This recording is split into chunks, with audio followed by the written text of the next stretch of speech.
அன்பே நீ ஆதலினால் ஆருயிர்கள் பொருட்டு அடகுடலை வதைக்க விட்டாய், ஆருயிரை நீத்தாய். இந்நிலத்தில் அச்செயலை எக்குறவர் ஏற்றார், இளங்கண்ணி வயிற்றுதிர்த்த இறைமைமணி விளக்கே, அன்பினிலே குறையிருந்தால் அருஞ்செயலை ஆற்றல் ஆகாதே ஆகாதே, அன்புடைய அறைவோர் என்பும் பிறர்க்குரியர் என எழுந்த மொழிக்குகந்த இலக்கியமா இலங்கி நிற்கும் இயேசு குருநாதா. இயேசுவை வணங்கி இன்று அனைவருக்கும் கிறிஸ்துமஸ் வாழ்த்துக்களை சொல்லி என்னுடைய உரையை துவங்குகிறேன். எனக்கு ஒரு வகையில் எஸ்ரா அவர்கள் ஆசிரியர். ஏதோ மேடையிலே பேசுவதற்காக நான் இதை இங்கே சொல்லவில்லை. எப்பொழுதும் ஆசிரியர்களுக்கு மாணவர்களை பேச வைத்து பார்ப்பதில் ஒரு தனி மகிழ்ச்சி இருக்கிறது. அப்படித்தான் நானும் இங்கு உங்கள் முன் நின்று கொண்டிருக்கிறேன். எஸ்ரா அவர்களை ஏன் நான் ஆசிரியர் என்று குறிப்பிடுகிறேன் என்பதற்கு தகுந்த காரணங்களை நான் விளக்க போகிறேன். இப்பொழுது நான் சென்னையில் இருக்கிற கோத்தே மையத்திலே ஜெர்மன் மொழி ஆசிரியராக பணியாற்றி வருகின்றேன். இந்த மையம் உலகத்தில் 95 நாடுகளிலே செயல்பட்டு வருகின்றது. சென்னையிலே கிட்டத்தட்ட 60 ஆண்டுகளுக்கு மேலாக இந்த நிறுவனம் இருந்து வருகிறது. இந்த எஸ்ரா அவர்களுக்கு எங்கள் மையத்தோடு நெருங்கிய தொடர்பு இருக்கிறது. பல முறைகள் அங்கே இருக்கிற நூலகத்திற்கு வருவார், செய்வார். ஆனால் 2008ஆம் ஆண்டு நாங்கள் ஒரு புது இடத்திற்கு சென்ற பொழுது அங்கு நூலகம் திறக்கப்பட்டது. அங்கு எஸ்ரா அவர்கள் ஒரு உரையாற்றினார்கள். மிகச்சிறந்த இலக்கிய பேருரை அது. அப்பொழுது நான் அவருக்கு மாணவனானேன்.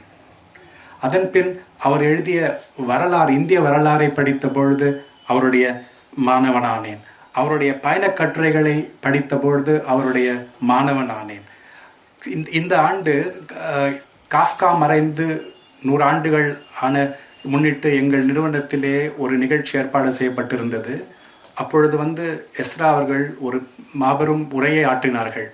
இதுவரை எஸ்ரா அவர்கள் கிட்டத்தட்ட 11 இலக்கிய பேருரைகளை ஆற்றியிருக்கிறார்கள். இன்று ஆற்றப்போவது 12ஆம் இலக்கிய பேருரையாகும்.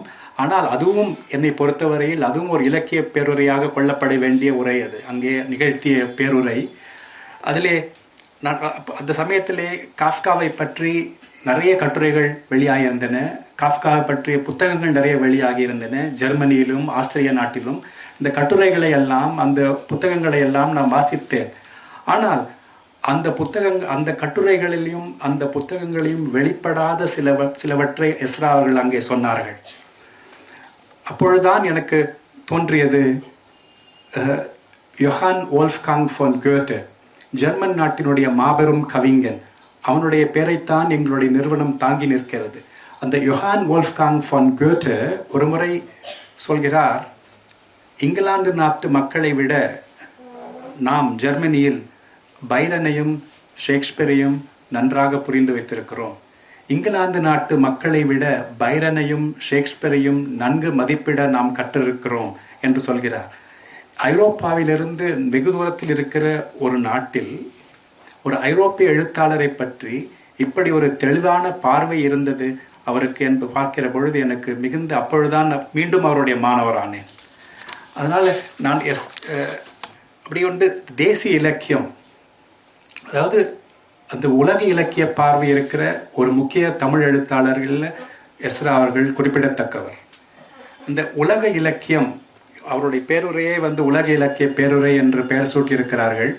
அந்த உலக இலக்கியம் என்ற அந்த கோட்பாடை வகுத்தளித்தவர் ஜெர்மன் நாட்டு கவிஞர், மகா கவிஞர் யோஹான் வோல்ஃப்காங் ஃபான் கோத்தே என்பவர்.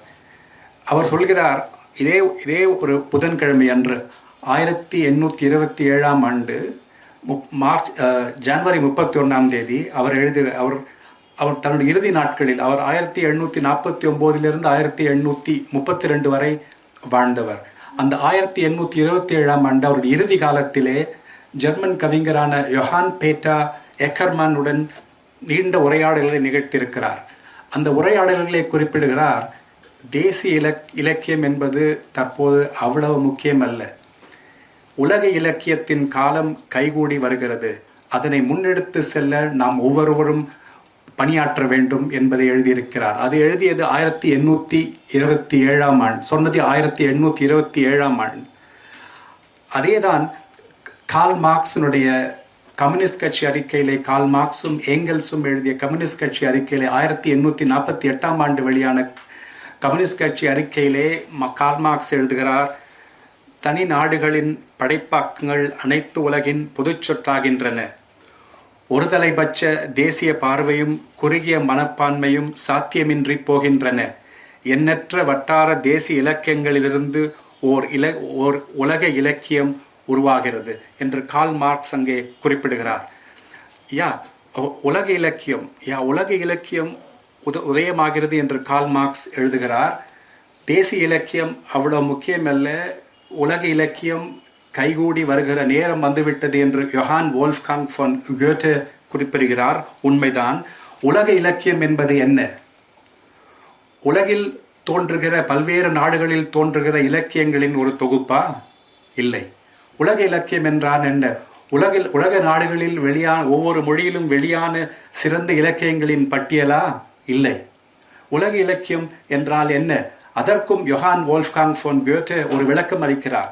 உலக இலக்கியம் என்றால் உலகெங்கும் தோன்றிய இலக்கியங்களின் இடையே இருக்கிற உறவை தெரிந்து கொள்வது. உலக இலக்கியம் என்றால் ஒரு அந்நிய இலக்கியத்தோடு, ஒரு அயலக இலக்கியத்தோடு நாம் எப்படி உறவாடுவது என்பதை நாம் கற்றுக்கொள்வதாகும் என்பதுதான் உலக இலக்கியமாகும். அந்த வகையில் உலக இலக்கியம் பல்வேறு நாடுகளில் எழுகிற இலக்கியத்தோடு நமக்கு ஏற்படுகிற தொடர்பை தெரிந்து கொள்வதற்கும் அந்த இலக்கியங்களோடு நாம் உறவாடுவதற்கும் கற்றுக்கொள்ள நமக்கு சில உதவிகள் தேவைப்படுகின்றன. அந்த வகையிலே தமிழகத்தை பொறுத்த வரையில் உலக இலக்கியத்தை நமக்கு நன்கு அறிமுகப்படுத்தியவர், அந்த உலக இலக்கியத்தோடு நம்மை உறவாட செய்திருப்பவர் திரு எஸ். ராமகிருஷ்ணன் என்பது மிகையல்ல. அப்படி அந்த உலக இலக்கியத்தை நமக்கு அறிமுகப்படுத்தியிருக்கிற ராமகிருஷ்ணன் அவர்களுடைய 4 நூல்கள் இன்று வெளியாகின்றன. அந்த கவளம் என்ற ஒரு நூலை பற்றி நான் பேச அறிமுக உரை நிகழ்த்த இருக்கிறேன். கவளம் மிக மிக அருமையான சொல். அவருடைய நாவல்கள் எல்லாம் படித்து பாருங்கள், அவருடைய சிறுகதைகள் எல்லாம் படித்து பாருங்கள். அருமையான பேர் தானாகவே அமைந்து விடுகிறது அவருடைய கதைகளுக்கெல்லாம். அந்த கவளம் என்ற தொகுப்பிலே 11 சிறுகதைகள் இருக்கின்றன, 17 குறுங்கதைகள் இருக்கின்றன. கவளம் என்று தொன்று தொட்டு தமிழ் சமுதாயத்திலே இருக்கிற ஒரு சொல், கவளம் என்கிற சொல். கவளம் சிறு குழந்தைகளுக்கு நீங்கள் உணவூட்டும் போது அந்த கண்ணக்கதுப்பு ஏற்படுகிறது. இந்த கவுள் என்ற கண்ணக்கதப்பு அளவு கொண்ட உணவு, அதுதான் கவளம் என்கிறது. கவளம் என்பதற்கு இன்னொரு பொருளையும் சொல்கிறார்கள். யானை ஒருமுறை வாயிலிட்டு உண்ணும் உணவு கவளம் என்கிறது. கவளம் என்பது சங்ககாலம் தொட்டு இன்று வரையிலே நம் வழக்கத்தில் இருக்கிற ஒரு சொல்.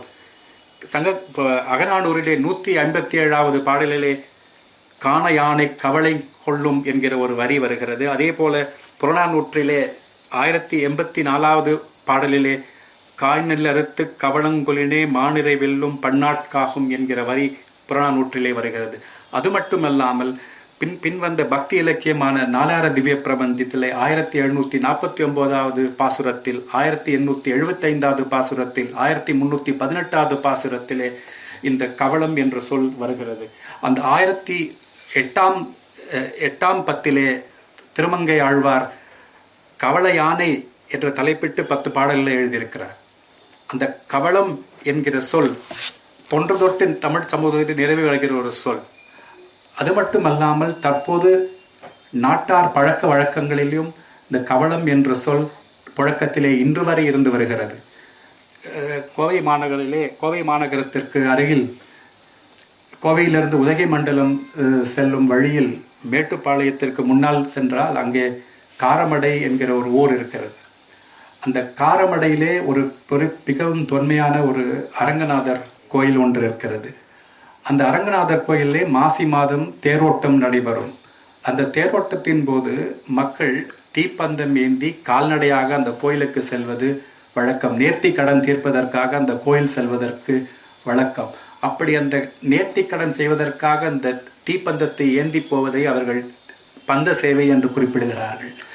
அந்த பந்த சேவை செல்லும் பொழுது ஒரு சில வீட்டின் முன் மக்கள் வெல்லத்தையும் வாழைப்பழத்தையும் பிசைந்து அவர்களுக்கு வாயிலே ஊட்டி விடுவார்கள். அதனை கவளம் என்று சொல்கிறார்கள். அந்த கோவை மாவட்டத்திலே அது திரிந்து அது இப்பொழுது கவ்வாளம் என்று வழங்கப்படுகிறது.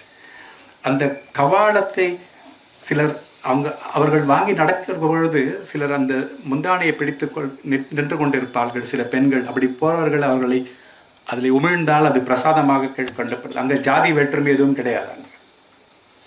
அப்படி ஒரு நடைமுறை இன்றும் தமிழகத்திலே இருந்து வருகிறது. அதுபோல் தொன்று தொட்டு இன்றும் நிலை வருகிற ஒரு சொல் கவளம் என்ற சொல். அந்த இங்கே இந்த நேர்த்திக்கடன் பற்றி பேசினோம், பிராயச்சித்தம் பற்றி பேசினோம். இந்த கதையிலும் ஒரு வகையான பிராயச்சித்தம் பற்றி தான் இந்த கதையும். அதனால்தான் சொன்னேன், மன்னிப்பு கவளம் என்ற கதை கிறிஸ்து பிறந்த இந்நாளில் வெளிவருவது மிக மிக பொருத்தம் என்று அதனால்தான் முன்னே நான் குறிப்பிட்டேன். கவளம் என்ற கதையை நான் முழுமையாக சொல்ல விரும்பவில்லை. நான் உங்களை ஒருவரையும் அங்கு போய் படிக்க விரும்புகிறேன் அந்த கதையை. இந்த கதையில் வருகிற திருமலை குமரன் என்கிற ஒரு போலீஸ் அதிகாரி மிகவும் கடுமையானவர். அவரால் தீங்கிழைக்கப்பட்ட ஒரு குடும்பம். அந்த குடும்பத் தலைவன் இறந்து போகிறான். கோலப்பன் என்கிற அந்த குடும்பத் தலைவன் இறந்து போகிறான். இந்த போலீஸ் அதிகாரி ஓய்வு பெற்று நோயுற்று படுக்கையிலே கிடக்கிறார். அந்த கோலப்பன் வீட்டில் சென்று உணவு அருந்தினால் அந்த நோய் தீர்ந்துவிடும் என்ற நம்பிக்கை அவருக்கு. அந்த அவருடைய பெண்ணை அனுப்பி தூது விடுகிறார், வந்து சாப்பிடலாமா. 16 முறை சென்று 16 வாரங்கள் போய் வருகிறாள். 16வது முறை அவர்கள் ஒப்புக்கொள்கிறார்கள். அது அருமையான ஒவ்வொரு வரியும் அருமையான ஒரு முறையாக அவர் எழுதியிருக்கிறார்கள். எல்லாமே ஐயா ராமகிருஷ்ணன் அவர்களுக்கு எல்லாமே தானாக அமைந்து விடுகிறது. கதையினுடைய பெயர், அந்த கதையினுடைய கதை மாந்தர்கள். அந்த கதை மாந்தர்களை பார்க்கிற பொழுது அந்த திருமலை குமரன் ஓங்கு தாங்கான தோற்றமுடையவர், மலை.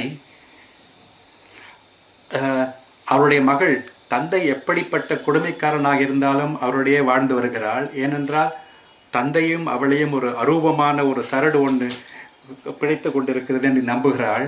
அவள் பெயர் சாந்தா. அந்த அந்த இறுதியாக உணவு படைக்கிற கோலப்பனுடைய மனைவி பெயர் அமுதா. அமுது படைப்பவள் அமுதா. அவன் கோலப்பனை அவனுடைய ஈஸ்வரை போல கோலப்பனும் இருக்கிறான் என்பதற்காக தான் திருமலைக்குமரன் அவர் மேல் கோபம் கொள்கிறார். ஈஸ்வரனுடைய மகன் கோலப்பன், ஈஸ்வரை போல இருப்பவன் கோலப்பன். அதுபோல அந்த அந்த வீட்டிற்கு தூது செல்பவன் கிட்டு. இதுபோல் எல்லாம் தானாக அமைந்து விடுகிறது. லைக் ஆங்கிலத்தில் சொல் எவ்ரிதிங் ஃபால்ஸ் இன்டு பிளேஸ் சொல்றது மாதிரி எழுதும்போது தானாக அவருக்கு அது அமைந்து விடுகிறது. ஒரு மிக மிக சிறப்பான ஒன்று. இதுபோல் இந்த 11 சிறுகதைகளில் இந்த கவளம் என்கிற அந்த 4வது சிறுகதையை அந்த நூலுக்கு பெயராக அவர் வைத்திருக்கிறார்கள். இந்த கவளம் என்ற நூலை ஏன் படிக்க வேண்டும்? அடுத்த கேள்வி. ஒருத்தர் வாங்கும்போது ஏன் இந்த நூலை நான் படிக்க வேண்டும்? அதற்கு நான் பல காரணங்கள் இங்கே எடுத்து சொல்ல முடியும். ஒரு சிலவற்றை மட்டும் நான் இங்கே சொல்லி முடிக்கலாம்னு நினைக்கிறேன். ஒன்று இந்த தொகுப்பிலே வரக்கூடிய சொற்சித்திரங்கள். அடுத்ததாக 30 ஆண்டுகளுக்கு மேல் சிறுகதை எழுதி வருகிற எஸ்ரா அவர்கள் சிறுகதை வடிவத்தை பற்றி தான் கண்டுணர்ந்த உண்மையை இந்த தொகுப்பிலே சொல்கிறார். அதற்காக இதை படிக்க வேண்டும். இந்த கதையிலே வருகிற நிறைய நுண்மொழிகளை அறிந்து கொள்வதற்காக நாம் இதை படிக்க வேண்டும். இதை நான் ஒரு சில எடுத்துக்காட்டுகளை மட்டும் நான் இங்கே சொல்ல விரும்புகிறேன். இது வருகிற சொற்சித்திரங்களை பற்றி ஒரு எடுத்துக்காட்டை நான் இங்கே சொல்ல விரும்புகிறேன். தந்தை எவ்வளவு கொடியவனாக இருந்தாலும் மகள் அவளை விட்டு பிரியாமல் ஒரு இணைப்பு இருப்பது என்று நம்பி தந்தையுடனே காலத்தை செலுத்துகிறார். அதை தந்தை அந்த பெண்ணையும் அந்த பெண்ணுடைய அண்ணனையும் அந்த வீட்டுக்கு சென்று சாப்பிட வரலாமா என்று கேட்டு வருகிறார். ஆனால் அந்த அண்ணன் அதற்கு ஒப்புக்கொள்ளவில்லை. ஆனால் அந்த பெண் நினைக்கிறாள், அந்த சாந்தா நினைக்கிறாள், அம்மா ஒருவேளை இருந்தால் போயிருப்பாளோ அப்படின்னு நினைக்கிறா. அதை பற்றி எழுதுறாங்க. சாந்தா அம்மாவை நினைத்து கொண்டாள். மோசமான மனிதர்களையும் நேசிப்பதற்கு சிலர் இருக்கிறார்கள் தானே. இடிந்த சுவருக்குள் முளைத்துள்ள செடிகளை கண்டிருக்கிறீர்களா? கற்களால் செடிக்கு என்ன பயன்? ஆனால் ஆசையாக அதை தழுவிக்கொண்டிருக்கிறது. என்ன ஒரு சொற்சித்திரம், எப்படி வடிக்கிறார். நம்ம கூட போகிறோம், ஒரு இடிந்த கட்டிடத்தை பார்க்குறோம், பார்த்துட்டு திரும்பி வரோம். ஆனால் கற்களால் செடிக்கு என்ன பயன், ஆனால் ஆசையாக அதை தழுவிக்கொண்டிருக்கிறது என்று எழுதுகிறார். இதுபோல இது ஒரே ஒரு எடுத்துக்காட்டு தான்.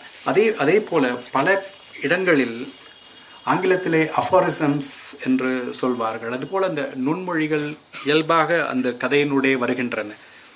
ஒரு இடத்துல எழுதுகிறார், பணத்திற்கு குரல் இல்லாமல் இருக்கலாம், அது நம் குரலை மாற்றிவிடுகிறது என்று எழுதுகிறார். இன்னொரு இடத்தில் எழுதுகிறார்,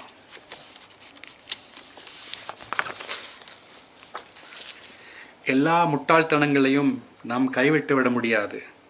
சில முட்டாள்தனங்கள் தேவைப்படுகின்றன, சந்தோஷம் தருகின்றன.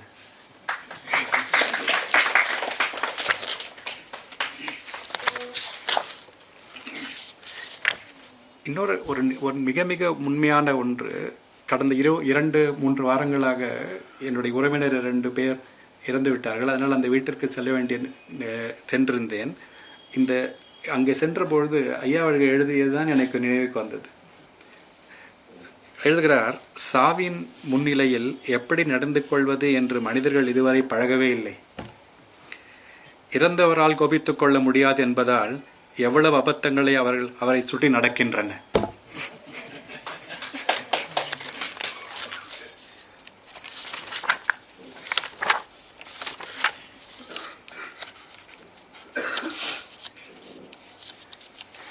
இப்படி நிறைய நுண்மொழிகள் சொல் சித்திரங்கள் இந்த கவளம் என்கிற இந்த தொகுப்பிலே இடம்பெற்றிருக்கின்றன. அதுபோல நான் ஏற்கனவே குறிப்பிட்டது போல தொடர்ந்து 30 ஆண்டுகள் எழுதி வருகிறார்.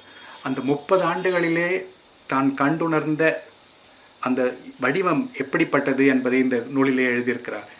நான் ஒருமுறை காஃப்காவை பற்றி பேசும்பொழுது ஒருத்தர் கேட்டார், நான் காஃப்கா படித்தேங்க, தலையும் புரியல காலும் புரியல அப்படின்னு நான் சொன்னேன், காஃப்கா தலையும் இல்லைங்க காலும் இல்லைங்க அப்படின்னு. காஃப்காவோட எழுத்துல அது எங்கிருந்து துவங்குது என்பது தெரிய முடியாது. அது காஃப்காவை முடிவு பண்ணுறது தானாக வரக்கூடியது. அந்த மாதிரி சிறுகதையினுடைய சாராம்சம், முக்கியத்துவம் கதையின் நடுப்பகுதியில் இருக்கிறது என்பதை இங்கே நிறுவியிருக்கிறார்கள். அது நம்ம படிக்கும் பொழுது நல்லாவே புரியும் அது நம்மளுக்கு. இன்னொன்று என்னன்னா, இன்னொரு 3 கருத்துக்கள் இந்த புத்தகத்தை பற்றி, இந்த சிறுகதை தொகுப்பு பற்றி பேசலான் இருக்கேன். ஒன்று இந்த கதையில் இடம்பெற்றிருக்கிற 7வது கதை, இந்த தொகுப்பில் இடம்பெற்றிருக்கிற 7வது கதை சிறகுள்ள புலி என்கிற கதை.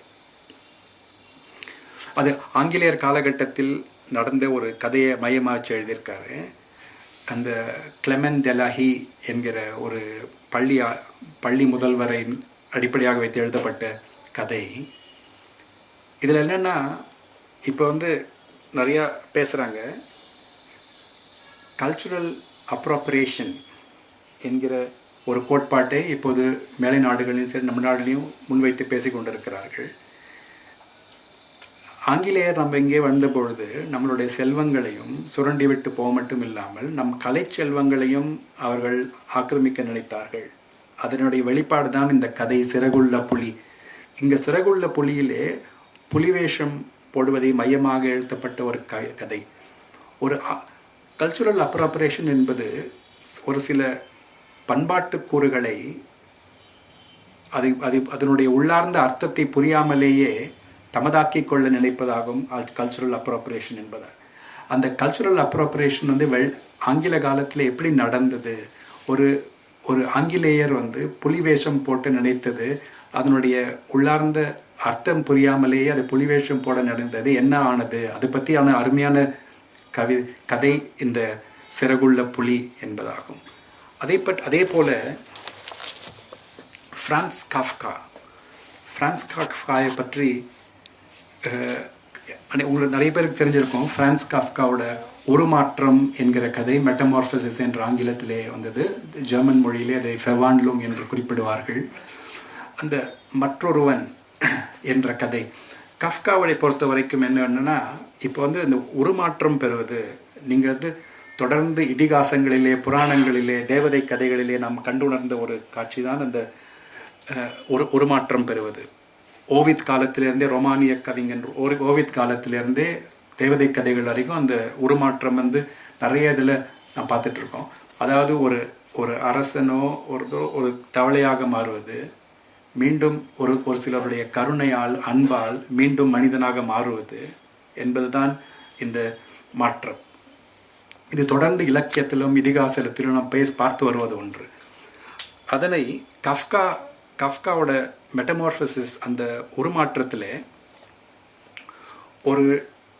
ஒரு நிறுவனத்திலே சேல்ஸ்மேனாக பணியாற்றக்கூடியவர் ஒரு பூச்சியாக மாறிவிடுகிறார்.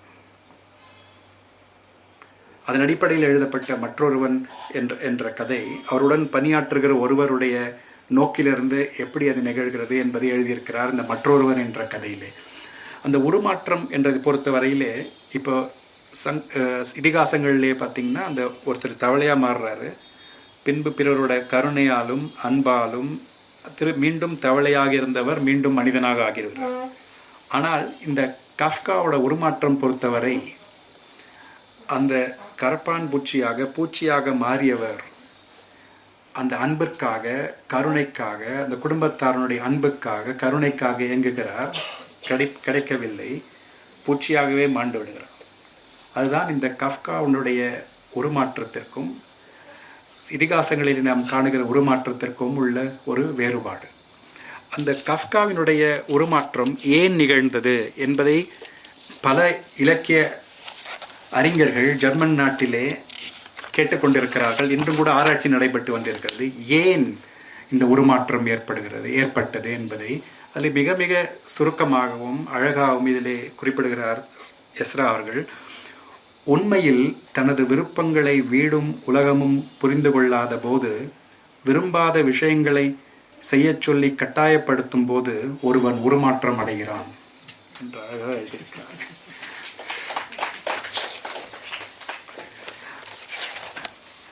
அதுபோல இந்த 11 சிறுகதைகளிலையும் ஒரு முக்கியமான அம்சம் என்னவென்றால், எல்லா கதைகளிலையும் இழையோடும் உணவை பற்றிய பார்வை மிக மிக அருமையாக.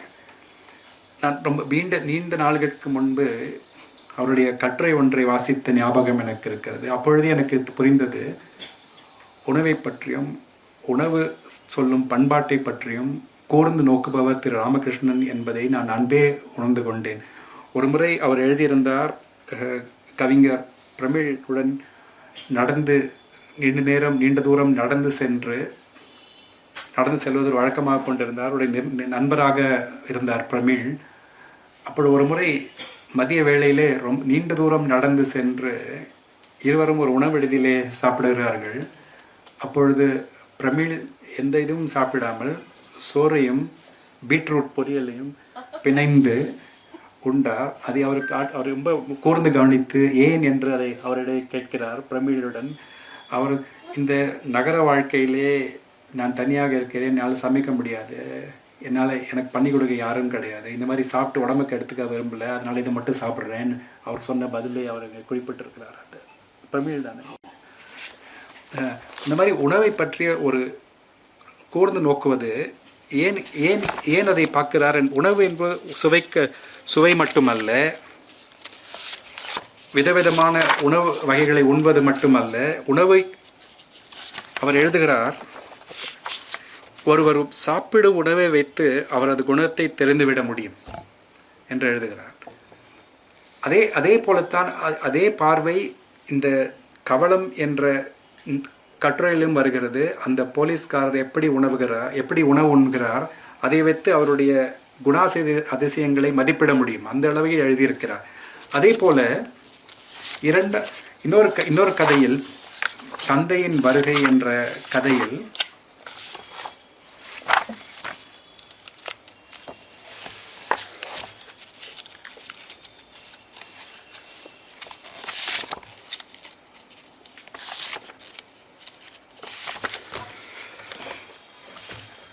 தந்தையின் வருகை என்ற கதையிலே உணவை பற்றி மிகுந்த ஒரு தெளிவான பார்வை இங்கே வெளிப்படுகிறது.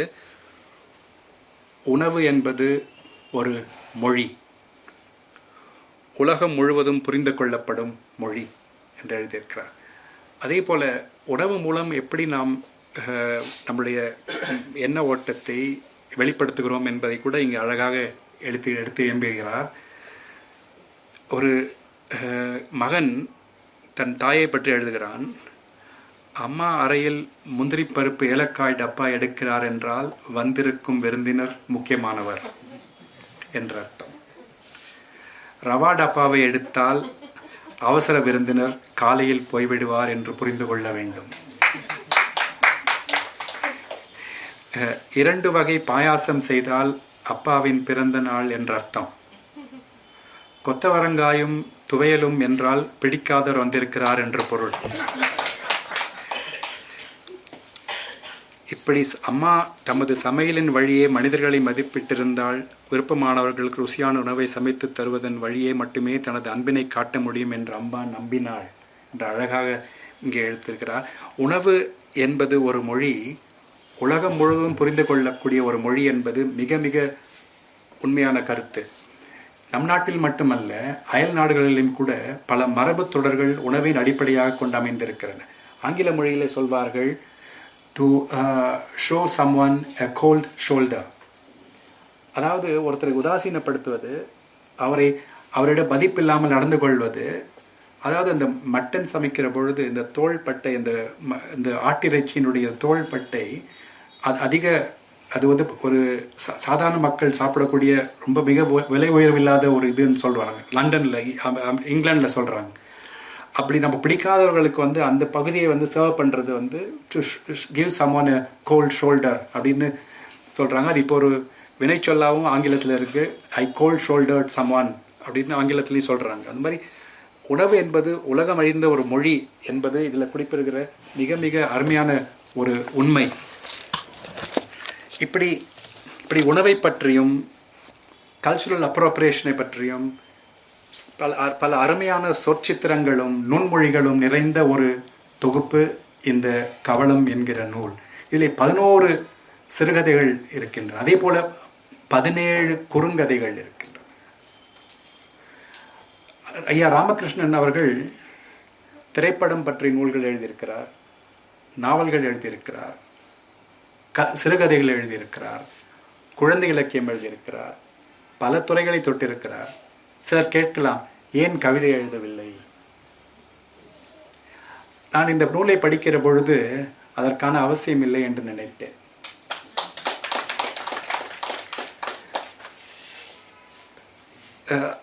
பிரெஞ்சு நாட்டு கவிஞன் ஷார்ல் பியர் போதலேர் சொல்வான், எப்பொழுதும் கவிஞனாயிரு, உரைநடை எழுதும் போதும் கூட. அப்படி இந்த குறுங்கதைகளை படிக்கிற பொழுது அந்த கவித்துவம் மிக மிக அருமையாக இருக்கிறது. ஒரு கதையிலே எழுதுகிறார், அந்த மெழுகுவர்த்திக்கும் மழை நீருக்குமான போராட்டம். அந்த மழை தண்ணீர், அந்த மழை துளி மெழுகுவர்த்தியை அணைத்து விட்டது என்று எழுதவில்லை. அந்த மழை துளி மெழுகின் அந்த ஒளியை அணைத்து கொண்டது என்று எழுதுகிறார். அணைத்து விட்டதுக்கும் அணைத்து கொண்டதற்கும் மிக மிக அருமையான ஒரு கவிதை போல அதை எழுதி வந்திருக்கிறார். அதே போல நமக்கு உலக இலக்கியங்களை காட்டுவதை, தமிழர்களுக்கு உலக இலக்கியங்களை அறிமுகப்படுத்துவதை, உலக இலக்கியங்களோடு நாம் புரிந்து கொள்ள துணை நிற்பதில் ஐயா ராமகிருஷ்ணன் அவர்கள் முன்னணியிலே இருக்கிறார் என்பதை நாம் முன்னே குறிப்பிட்டோம். அதே போல எழுத்து மட்டுமல்ல, பிற கதை வடிவங்களையும் நமக்கு அறிமுகப்படுத்துகிறார். அந்த குறுங்கதையிலே பார்த்தீர்கள் என்றால், யோஹானஸ் ஃபெர்மேர் என்கிற டச்சு நாட்டு ஓவியனினுடைய ஓவியத்தை அடிப்படையாக கொண்டு ஒரு கதை அமைந்திருக்கிறது. அது கிட்டத்தட்ட 1658 ஆண்டிலே தீட்டப்பட்ட ஒரு ஓவியம்.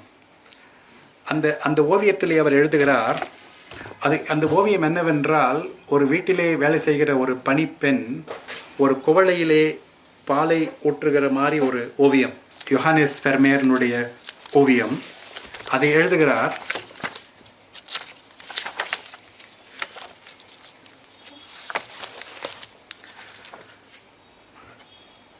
பால்காரியின் கையிலிருந்த குவளையிலிருந்த பால் வடிகிறது. நூற்றாண்டுகளை கடந்தும் தீராத பால் அது. உலகின் கடைசி மனிதனிடம் அன்பு இருக்கும் வரை இந்த பால் வடிவது நிற்காது. அதாவது ஒரு ஓவியத்தை எப்படி பார்க்க வேண்டும் என்பதை நம்மளுக்கு இங்கே கற்றுக் கொடுக்கிறார்கள். அது எப்படி பார்க்க வேண்டும் இங்கே சொல்கிறார்கள். அவள் மௌனமாக இருப்பதாக நினைக்கிறோம். அந்த பணிப்பெண் மௌனமாக இருப்பதாக நாம் நினைக்கிறோம். இல்லை, அவள் மெல்லிய குரலில் முணுமுணுத்து கொண்டிருக்கிறாள்.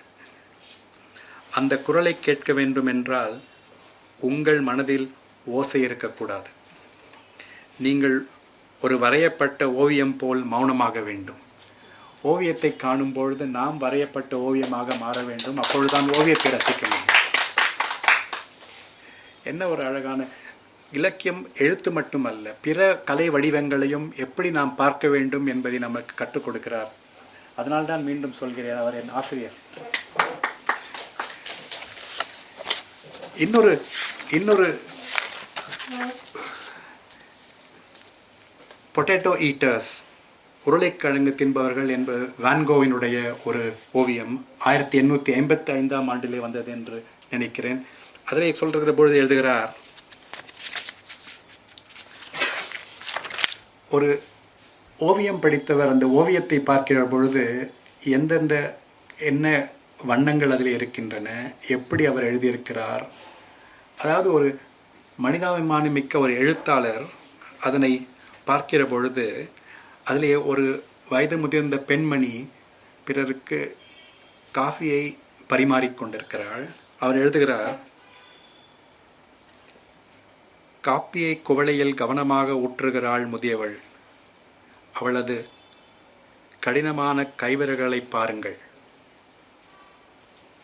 அது சொல்லும் அவளது கடந்த கால துயரை. எப்படி ஓவியத்தை ரசிக்க வேண்டும்? ஏதோ படத்தை பார்க்கிறோம், என்னென்ன வண்ண கலவைகள் அதில் இருக்கிறது என்று பார்த்துவிட்டு போவதல்ல. அதற்குள் மறைந்திருக்கிற அந்த கதையை நாம் உணர்ந்து கொள்ள வேண்டும். எப்படி ஓவியம் பார்க்க வேண்டும் என்பதை நமக்கு அருமையாக இங்கே சொல்லிக் கொடுக்கிறார். அது மட்டும் இல்லாமல் நான் மிகவும் படித்து சிரித்த கதை ரெயின்கோட்.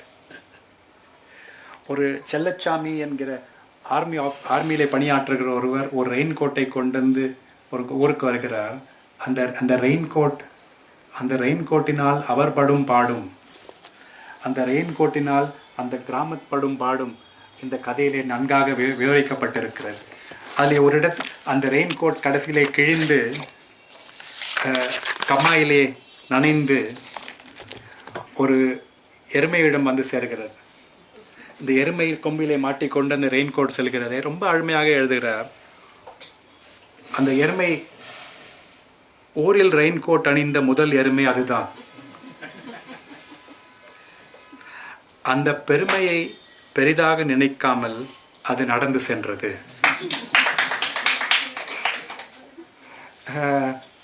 இது படிக்கும்போது இப்போ தமிழ்நாட்டில் இருக்க தொடர் எரும மாட்டில் மழை பெஞ்ச மாதிரின்னு சொல்கிறாங்க. அதே இப்போ புதுசாக பார்க்கணுன்னு நினைக்கிறேன். இப்படி பல்வேறு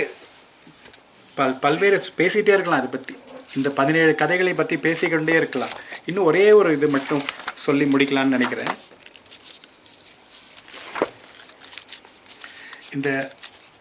இந்த ஒரு கதை, அருமையான கதை வந்து இந்த கற்பனை தீவுகள். அதாவது ஒரு கருத்தை சொல்லாமல் சொல்லிவிட்டு போவது, அது வாசகரை வந்து அவங்கள வந்து பார்க்க வைப்பது, அவங்களை புரிந்து கொள்ள வைப்பது ரொம்ப மிக அருமையான ஒரு உத்தியை கையாளுகிறார். இங்கே வந்து கற்பனை தீவுகள்னு ஒரு கதை, 26வது கதை இந்த தொகுப்பில். அதில் வந்து ஒருத்தருக்கு ஒரு பெக்யூலியர் ஹேபிட் இருக்குது. என்னென்ன தீவுகளை வந்து சதிக்கிறார் அதெல்லாம் ஒரு நோட்டில் போட்டு எழுதி வச்சுப்பார். அப்படி அதை பற்றி பேசுகிற பொழுது ஏதோ அந்த தீவை மட்டும் நோட் பண்ணி வைக்கிறார், அதை பற்றி மட்டும் எழுதலை. அவருடைய அக்கறை எப்படி இருக்குன்னு பாருங்கள், அவருடைய மக்களை பற்றி சிந்திக்கிற அவருடைய மனப்பான்மை எப்படி இருக்குன்னு பாருங்கள். அதில் எழுதுகிறார், உண்மையில் சிறிய தீவுகளின் வரலாறு துயரமானது. இரத்தக்கரை படிந்தது. தீவின் மழையும் காற்றும் ரகசியங்களையும் தொல்நிலைவுகளையும் எழுப்பக்கூடியன என்பது. ஏதோ ஒருத்தர் வந்து தீவுகளோட லிஸ்ட் எடுக்கிறாருன்னு போகாமல் அது என்ன எழுதுறாருன்னா, உண்மையில் சிறிய தீவுகளின் வரலாறு துயரமானது. நமக்கு தெரியும் என்னன்னு. இரத்தக்கரை படிந்தது. அதாவது சமீப காலத்துலேயும் சரி, அது தமிழ் சமுதாயம் வந்து எப்படி வந்து உலகை பற்றி நினைத்தது என்பதற்கு ஒரு எடுத்துக்காட்டு. அன்று பாரதி ஃபிஜி தீவை பற்றி பேசினான். இன்னைக்கு ராமகிருஷ்ணன் ஐயா வந்து உலகத்தில் பல தீவுகளில் நடக்கிற இதை பற்றி பேசுகிறாங்க. இப்படி இந்த 11 சிறுகதைகள், 17 குறுங்கதைகள் அடங்கிய இந்த கவளம் என்கிறது நமக்கு கிடைத்திருக்கிற மிகப்பெரிய கிறிஸ்மஸ் பரிசு.